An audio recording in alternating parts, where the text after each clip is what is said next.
Vamos a saludar al entrevistado del día de hoy, lo adelanté en el bloque anterior, pero por ahí siempre hay alguien que a lo mejor recién se engancha. Vamos a hablar con el señor Raúl Wall, arquitecto de acá de Bolívar, y ahora vamos a contar por qué. Primero te voy a saludar, Raúl, buen día antes que nada. Gracias. Buen día, Santiago, buen agradecimiento que me hayas invitado, ¿no? Un placer. Un gusto. Sí. El tema es el siguiente. Hace algún tiempo atrás, y esto se lo contaba hace un rato Raúl y ahora lo repito al aire porque por ahí para que ustedes también entiendan, yo no es que ando buscando minuciosamente qué día se fundó cada cosa en Bolívar, no es eso, no me hace trabajo. Debería quizás, sí, pero no lo hago. Pero buscando otra cosa que no sé qué era, no me acuerdo, entre las actas de las sesiones del Consejo Deliberante, me topé con una información que en realidad estaba una ordenanza que hablaba de un proyecto de refacción y remodelación del hall central de la municipalidad. Hacía mención a que el 1 de agosto de 1981 se había inaugurado un ala nuevo, podríamos decir, del edificio municipal, al que se lo llamó Centro Cívico, que ese es el primer dato que me llamó la atención, ¿no? Hoy para nosotros el Centro Cívico es la unión de la Plaza Alsina con la Mitre y con la municipalidad, pero a ese ala se le llamó Centro Cívico. Entonces, ahí me lo agendé en el Google Calendar. El 1 de agosto se fundó el coso. Y el texto decía, a cargo de la obra estuvo el arquitecto Raúl Wall. Entonces digo, el 1 de agosto hay que invitar a Raúl Wall a que venga a hablar de esa cuestión y de otras tantas, porque hay muchas obras para poder contar y para poder rememorar de una época en la que, insisto, yo no había nacido todavía, con lo cual para mí seguramente va a ser todo muy nuevo. ¿Por qué se llamó Centro Cívico, Raúl? Bueno, por esos años la provincia de Buenos Aires tenía un plan a nivel general de construcción de centros cívicos. Y entonces, como la municipalidad había necesidad de ampliarla, y en ese momento el intendente, el doctor Bellartúa, establece contactos con la provincia, contactos que permanentemente tenía, por supuesto, y consigue hacer un convenio de construcción de esa ampliación.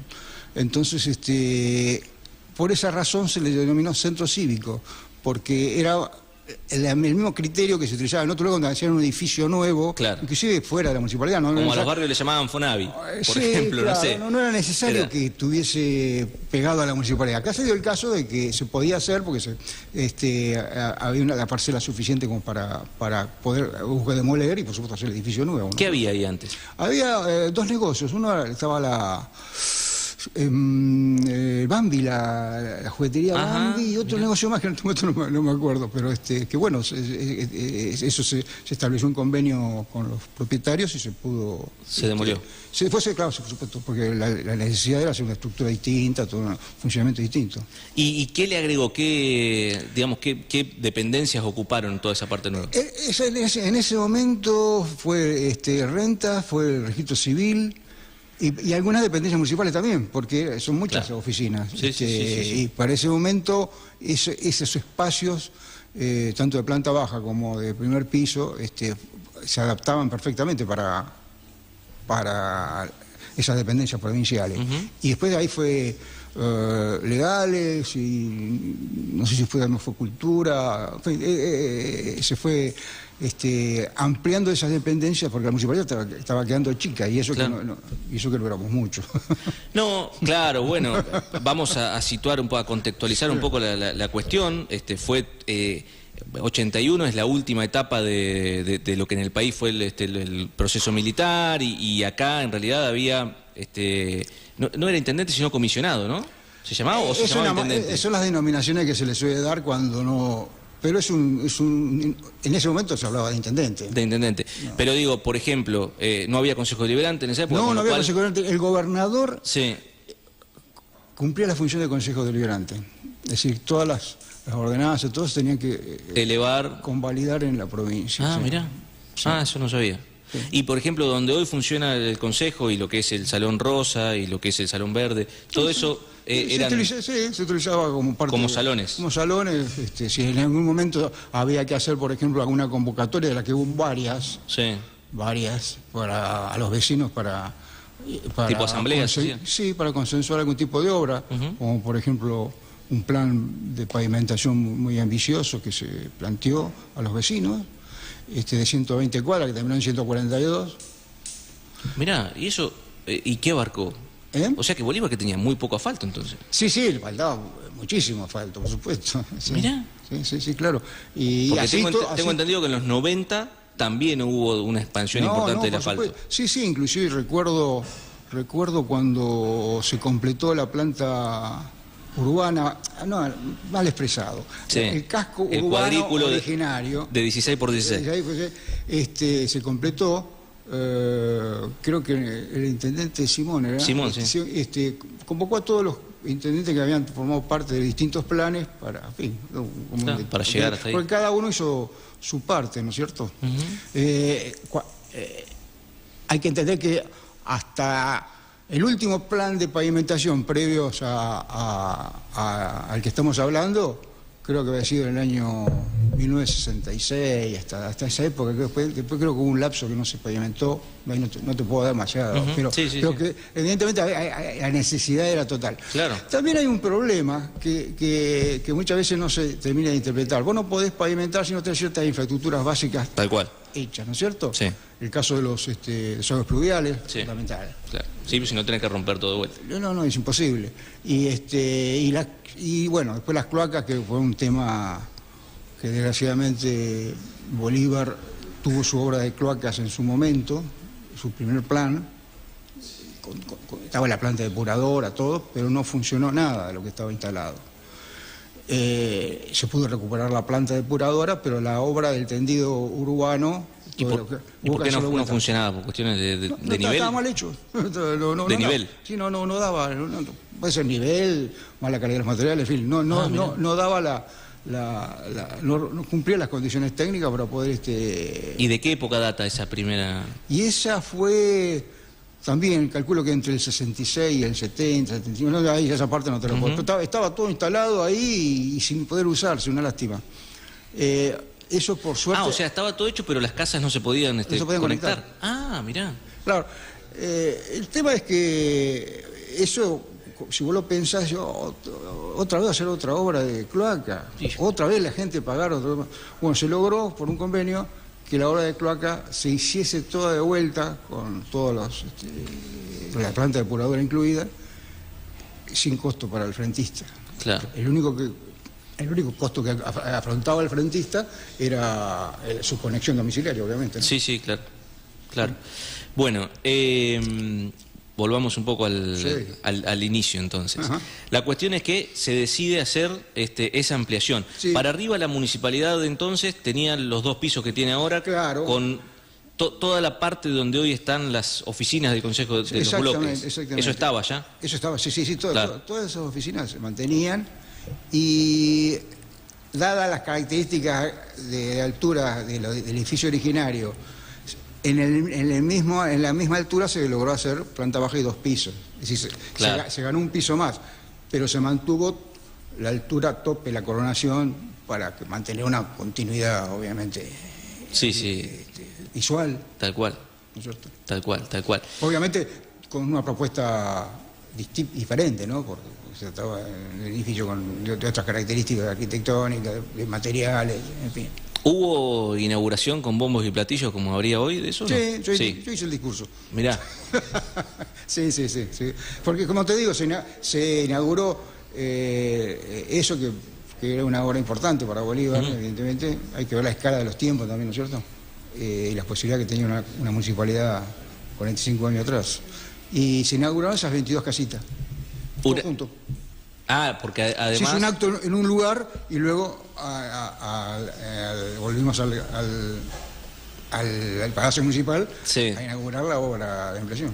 Porque lo de las 22 casitas me lo contaste pero fuera del aire. Sí. Así que lo vamos a contar al aire ahora. Lo vamos a contar ahora al aire. Sí, verdad. Que tuvo que ver con... A ver, yo pienso que en ese momento debe haber sido también un barrio para Bolívar. Porque por Mateu y... Mateu y Leiría. Sí. ¿Estaba faltado todo eso? Eso sí, claro. Había llegado con esa ampliación. Claro. Bien. Claro. Y la Mateu, recordate el famoso tema de la calle Mateu, que está el conducto abajo, que el techo del conducto es la calle. Es la calle. No es otra cosa, por lo distinta. Hay problemas de vuelta con, y esto es noticia, esto es actual, hay problemas de vuelta con el tema del tránsito de los camiones. Ajá. no los pueden frenar. El otro día charlaba con vecinos ahí de la calle Mateo y bueno, se sienten en las casas, se sienten en todos lados porque obviamente la estructura es distinta. No, que además los camiones no pueden andar por la ciudad, menos cargados. Claro, pero bueno, pero menos todavía en una calle como Mateo. En ese momento se intentó mucho, justamente el origen de la avenida de circunvalación, llamémosle de ese modo un poco, la idea era que todo el tránsito de camiones que podía ir de una ruta a otra, que podían entrar y salir de la ciudad, se canalizase por ese sector. No era lo mejor, porque de todos modos, sector urbano, pero bueno, entre que estén transitando por la calle y giren alrededor de la planta urbana originaria, era la mejor posibilidad y lo que estaba al alcance a la administración para poder hacer algo, ¿no es cierto? Para inventarte una avenida, ¿no?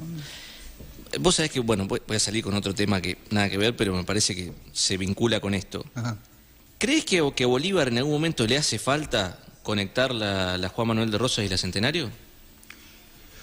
Ese es lo he charlado ese tema. Es muy complejo porque tenés el parque y el estadio entre medio, ¿no es cierto? Sí. En algún momento alguien me comentó de la idea de hacer una calle por atrás del estadio y conectar por ahí. Y no me resultó. Fue una charla informal, obviamente. Sí, claro. A mí nadie me consulta. Sí. Pero yo veía que introducir una calle de esas características en un parque que generalmente está orientado a otro tipo de actividad un poco de menor intensidad, todavía entran los autos, todavía entraban los camiones en algún momento. Creo que los limitaron, le pusieron altura, no sé si se mantendrá ese... ¿Al parque? Claro. En un momento se hizo que le han puesto, un limitador de altura para que no entre. Y claro, porque yo estoy de acuerdo que muchas veces el camión es el único elemento que tiene alguien para trabajar y para ir para pasear. Sí. Pero no en el parque. Claro. No en el parque, buscar otros lugares, ¿no es cierto? Así que me parecía como una intromisión muy fuerte, muy fuerte. Si vos me decís una calle, qué sé yo, la calle que...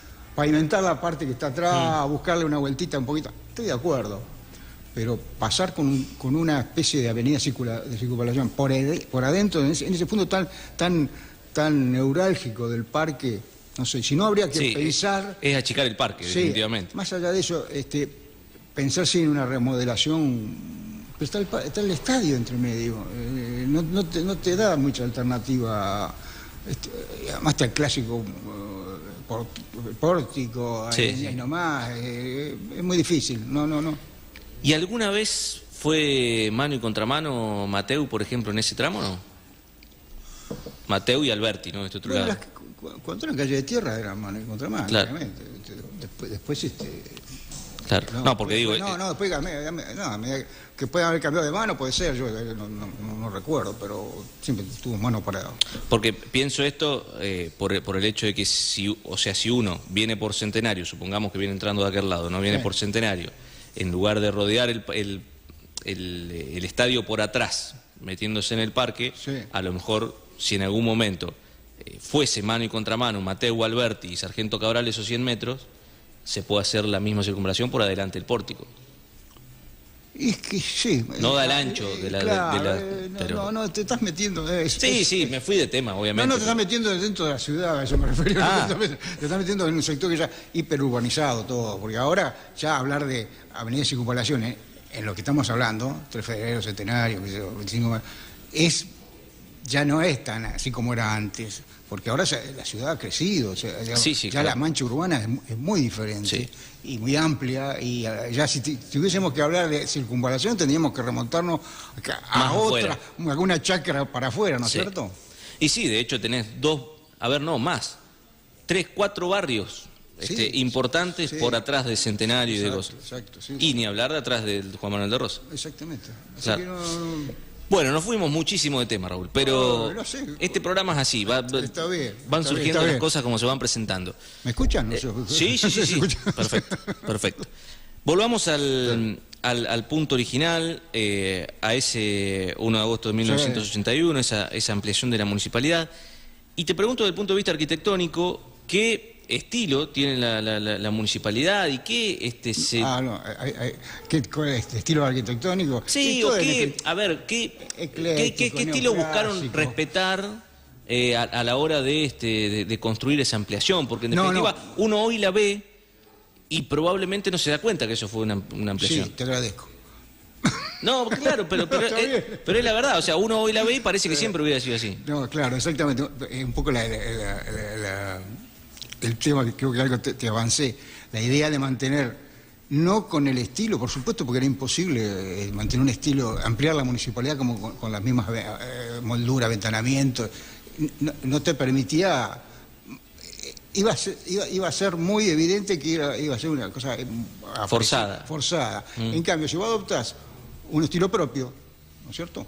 Que es un estilo muy sencillo, ¿viste? Para molduras y paños vidriados que lo identifiquen al edificio como tal, como ampliación, pero que no pretenda ser con el mismo estilo, si se puede hablar de estilo. Claro. Después se pintó todo igual, arrancó con un color diferente, era una ampliación que se notaba que era distinta, podía ser otra repartición que no fuese la municipalidad. Luego con el tiempo se pintó todo del mismo color, y eso asimiló mucho la circunstancia de integrarse estéticamente al edificio original, ¿no es cierto? Pero no era un conflicto, el conflicto era, si se puede hablar de conflicto, era intentar buscar la mayor cantidad de espacio posible dentro de lo que era el lote, lo que había, lo que disponíamos, ¿no es cierto? Claro. Y lo logramos. ¿Y ahí se construyó todo o quedó algún espacio verde, digamos? No, imposible, porque está todo, esa manzana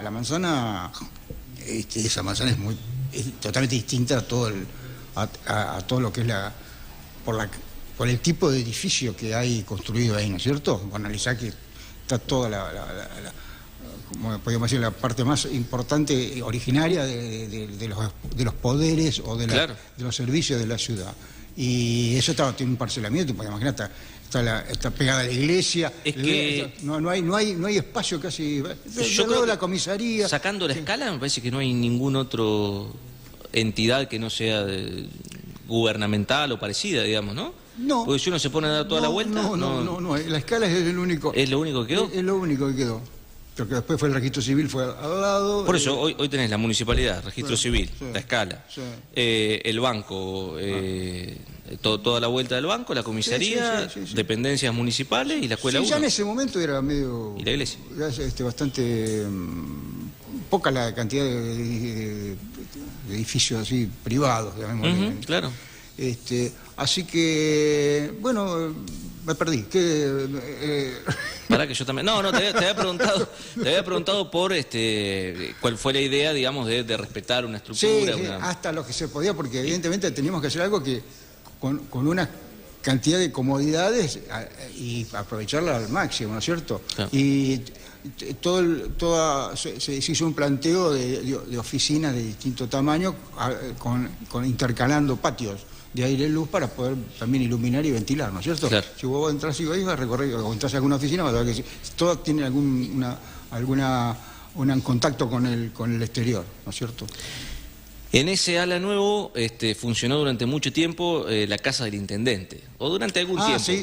¿Fue desde el origen eso o se creó después? No, eso fue una adaptación que se hizo para poder liberar lugares, digamos, dentro de lo que era el edificio original.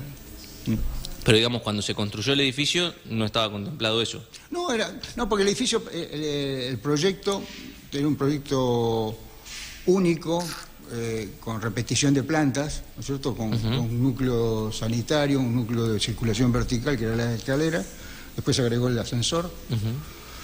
Y bueno, vino la necesidad de tener que arreglar un lugar para que iba el intendente, y se utilizó, total, se mantenía la distribución, se mantenía toda la estructura del edificio, digamos. Después se adaptó a las futuras, para que se adapte a las futuras necesidades. Claro. Raúl, ¿Cómo era trabajar en esa época en un área como... ¿qué se llama? ¿Planeamiento ya no? ¿Cómo? ¿Obras públicas? Yo tenía la Secretaría de Obras y Servicios Públicos. Obras y Servicios Eso Públicos. fue en ese momento. Porque Planeamiento fue después. quedó muy vinculado a la idea popular, o por lo menos con la que uno ha crecido, el hecho de que toda la época de los militares, si bien obviamente hay un montón de cosas que uno podría endilgar y discutir, sí desde el punto de vista de la obra pública fue una época de mucha movida, digamos, que se hacía mucha obra pública, desde autopistas a edificios públicos. ¿Cómo fue trabajar en Bolívar en esa época? Y si Bolívar contaba frecuentemente con recursos como para ir progresando en esto que vos me decías, se construyeron viviendas, se construyeron asfalto, o la ampliación de la municipalidad. Mirá, a ver, ¿cómo lo contextualizamos el tema? En ese momento, bien decís, había como un shock de obra pública en términos generales, pero no todo el mundo alcanzó ese nivel de obra pública. Había que tener un intendente que se ocupe, que viaje, que esté permanentemente... O sea, la rosca existía. Había que estar, claro. Había que estar. Había que ir, golpear puertas, llamar, porque, como siempre, la canasta tiene una cantidad de cosas. Después, si vos te dormís, cuando vas a ver, está vacía. El que no llora no mama. El que no llora no mama o el que no se ocupa, ¿no es cierto? Y esa fue la gran virtud que tuvo Bellartúa, de ocuparse desde el primer momento. Y por eso se lograron tantas cosas. Y cuando... Hay que ver y recordar lo que era Bolívar antes de los años 70. Todos los servicios principales estaban provincializados. O sea, ¿no? Luz, agua... No, luz no, porque había una cooperativa. Ah, la cooperativa ya por estaba. ejemplo, el hospital era provincial, el agua era provincial, no sé si alguna otra, todo provincial. Entonces, digamos que las municipalidades dependían absolutamente de la provincia para gestionar cualquier cosa. Si vos querés extender 100 metros de agua corriente, tenías que hacer un expediente en la gobernación, en la provincia. Si querías hacer 100 metros de pavimento, a través del mecanismo que sea, tenías que recurrir a una dirección de pavimentación urbana que estaba en La Plata, qué sé yo. Perfecto. El hospital, bueno, ni hablar, provincial.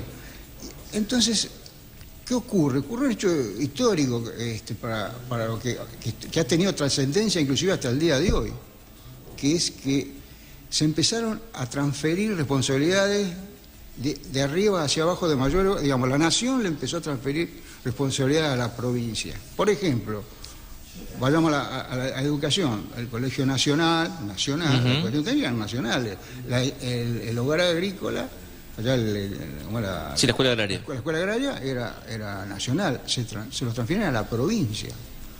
La provincia a su vez empieza un proceso de transferencia de responsabilidades a las municipalidades. ¿Qué transfieren? Transfieren el agua corriente, transfieren los hospitales, digamos, todo lo que tenga a su alcance, obviamente, otras cosas no, justicia... Sí, claro. ¿Ah? Pero digamos, todo lo que sea fundamentalmente servicios, la idea era que sea trasladado a las municipalidades. ¿Y eso fue algo bueno para las municipalidades? O sea, desde el punto de vista burocrático seguramente sí, pero digo, ¿las municipalidades tenían cómo bancar todo eso? Se supone, yo esa parte no te la puedo comentar, tenías que hablar con alguien que en ese momento desgraciadamente no, algunos ya no están, te pueden hablar más de los compromisos que generaban ese tipo, por supuesto, yo no te voy a transferir algo sin, a su vez, de un día para otro, sin darte la posibilidad de los recursos, ¿no es cierto? Pero eso era un tema que se manejaba a nivel contable, la Secretaría de Hacienda. Estrictamente la obra, que es lo que me importaba a mí, si tenía financiamiento, se hacía. Con eso se hizo el hospital nuevo. Se hizo Eso está bueno también porque, a ver, yo pienso en los que por ahí no saben dónde estaba el hospital anterior, o cómo era el hospital anterior. Sí. ¿Dónde estaba puntualmente? ¿Estaba a la vuelta?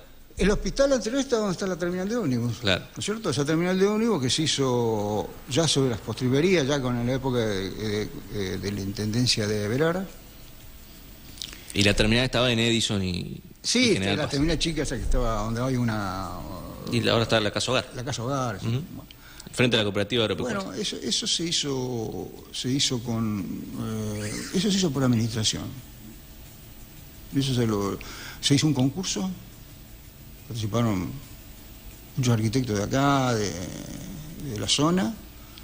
Lo ganó Julio César Martínez, un arquitecto ya fallecido. ¿De dónde? De Urdapilleta. Ah, Julio Martínez. Julio. Ah, mirá. Claro, de conocer. Sí, claro, sí. Y ganó el proyecto y bueno, sí, la obra... ¿Eso para el hospital?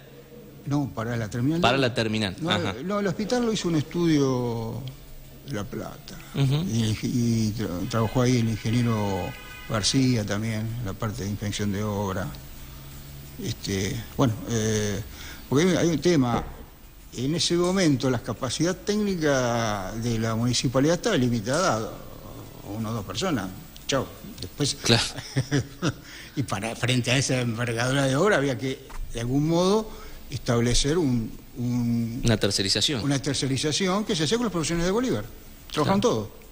Pero de cosas menores, mandarlos a hacer, qué sé yo, planos de empadronamiento. Se hacían planes de empadronamiento. Gente de menores recursos que no tenían plano de obra en sus viviendas. Bienestar social las uniformes y después se hacían paquetes de empadronamiento para que muchos trabajaron, arquitectos, maestros de mano de obra, ingenieros, todos pasaron. Como que le prestaban servicio a la municipalidad, claro, revisando esos planos y... No, hacían los planos. Ah, haciéndolos directamente, creando Van, medían la casa y presentaban el plano y se hace un expediente en la parte de planeamiento, es un expediente municipal como cualquier otra obra. Sí. ¿No? Bueno, es decir que hubo mucha actividad en ese aspecto. Se inauguró la terminal de ómnibus 15 días antes de que terminara el mandato de Vergara, y ya asumía Carretero como intendente. Ah, mirá, 15, o sea... 15 días antes. Fines de noviembre del 83. Sí, porque... fines de noviembre, no, del 82, 83... ¿Cuándo asumió Carretero? El 83. Pero en marzo. Ah, no asumió el 10 de diciembre, claro. Claro, asumió en marzo. Claro. Y sí, se terminó y se entregó la terminal. Y ese mismo día se inauguró también la Casa Hogar, que está al lado. Ese día era una parte que estaba, no digo abandonada, pero ya no se usaba porque estaba el hospital nuevo. Entonces se remodeló toda en un convenio con ¿cómo es las obras sociales de los jubilados? PAMI. No, la otra, voy a poner nombre. Bueno, no sé. Bueno, y la cuestión que entonces el hospital ya funcionaba donde está ahora desde hace un tiempo para esa fecha. ¿El hospital? Sí. El hospital, fueron 5 etapas de obra y se iban, a medida que se iban terminando, se iban inaugurando y se iban utilizando, claro, sí. Claro. Y cuando hubo que hacerla, se demolió directamente el hospital viejo. El hospital era un hospital con criterio de los años 1800, ¿viste? Una entrada al medio, varones de este lado, mujeres de este otro lado. Claro. Único. Claro, totalmente fuera de época. No. Claro. Hay que entender que ya no da para más. Sí. Bueno, Raúl, te quiero sacar ahora de la cuestión de tu labor puntualmente en toda esa época y preguntarte un poco por los gustos personales de Bolívar arquitectónicamente. Yo suelo leer de vez en cuando, y supongo que vos también, alguna de las columnas que sabe hacer Luciano Carballo Laveglia en el diario. A él tendrías que preguntarle, ¿no? No, pero bueno. Realmente está en esos temas. ¿Qué valorización tenés vos de Bolívar desde el punto de vista arquitectónico? Digamos, cabe un poco lo que hemos estado conversando. Bolívar es una ciudad que ha ido creciendo, ha ido teniendo etapas muy importantes, muy interesantes. Se puede ver todavía en construcciones de principio de hace 100 años, 80 años, lo puedo ver, todos esos frentes neoclásicos, itelinizantes, digamos, yo siempre digo, había una generación de constructores y gente con una capacidad de poder dar unas terminaciones y unas construcciones, no solamente terminaciones estéticas, ¿no es cierto? Porque eran casas muy bien construidas, además, que están hoy en pie y claro, más allá de alguna cosita, ¿viste?, propia de la edad de la casa, están muy bien. Después sí se entró todo en una etapa quizás no tan brillante, o algunas intervenciones de arquitectos más contemporáneos, como siempre. Yo siempre lo recuerdo a Jorge Fernández López, va a ser un amigo de mi familia, un amigo personal también, y él tiene varias obras que quizás alguna vez tengan que ser rescatadas dentro de lo que puede ser la pequeña o no tan pequeña historia de la arquitectura en Bolívar, ¿no es Por cierto? ejemplo, no había arquitectos prácticamente en Bolívar. Claro, venían de fuera. Hubo como una brecha, estaba Jorge, bueno, después aparecí yo, pero dedicado a la función pública, no a la construcción de arquitectura social, llamémosle, para la comunidad, era otra cosa, una función pública. Dicho sea paso, este mes cumplo 50 años de arquitecto. Mirá, ¿qué día te recibiste? El 30. 30 de agosto. 30 de agosto. Así que, de 66. No, 76. No, 76. Del 76. 76. Ahí me recibí. Pero terminé de cursar en el 75. Con la tormenta Santa Rosa. Puede ser, sí, fue una tormenta. ¿Y el 30 de agosto? Recibir. No, bueno, no sé. Capaz se originó ese día, la tormenta Santa Rosa. No, yo terminé de cursar en el año 75, cosa que me hizo muy feliz, casi más que recibirme, y me quedaron 3 materias. En realidad hice una carrera bien, digamos, si no me recibí en el 75 fue porque, bueno, ya no daba más. Claro. Pero yo ingresé en el 70 a la facultad, son 6 años, así que anduve bien. Así que... Bueno, nada. te quería preguntar de Fernández López, Sí. que lo mencionaste. Sí. ¿Qué obras, por ejemplo, son de él que puedas hacer? Sí, te tendría que ubicar alguna, qué sé yo, no te podría decir una. ¿Son casas particulares? Casas particulares, claro, claro. sí, no me refiero Claro. a la particular. No, digo, para referenciar por ahí es más complicado. Porque Fernández está un poco imbuido por lo que era la arquitectura modernista, ¿viste? En la época de lo que vimos ¿te acuerdas cuando en la casa Curuchet en La Plata? Bueno, toda esa onda lecurbusiana. Hubo una época que muchos arquitectos tuvieron ese tipo de influencia. Pero después hay que notar también que no reside solamente el producto de una obra en el gusto del arquitecto, ¿se entiende? Ni hablar. ¿no es cierto? O sea, el que toma la decisión final del propietario. El propietario. Así El que que bueno, paga. también muchas veces la arquitectura que uno ve en una ciudad no es producto solamente de los arquitectos o arquitectos que han intervenido como constructor o proyectista, sino del gusto medio de la gente. Claro. La idea respecto a qué tipo de... Y en estos tiempos le agregaría de las posibilidades económicas también. Bueno, siempre estoy bien. Bueno, siempre, claro. No, sí. siempre estoy bien las posibilidades económicas. Lo que pasa es que en un momento había posibilidades crediticias que por ahí no existen y alguna vez tendrá que haberlo. Ayer estuve viendo un documental sobre los incendios en España y la periodista se acercó a una persona que está frente a una casa totalmente destruida y quemada. Dice, ¿cómo va a ser usted ahora para salir? Dice, no sé, dice, yo ya esta casa yo la hice con hipoteca, 25 años la estaba pagando. Y resulta que por un problema personal tuvo que refinanciar la hipoteca y le quedaban 15 años más. O sea, esa persona Más allá del drama de la persona esta pobre, indica también que hay lugares o estados o economías donde te permiten tener un crédito quizás para toda tu vida. Exacto. En lugar de pagar un alquiler, pagas una casa. Pagas una casa, pero lo hay, existen, y es muy normal y que sea así. Y bueno, viven con la hipoteca. Sí. ¿Cierto? Bueno, acá se intentó con el procrear, en realidad. Digo, en este último tiempo, por lo menos.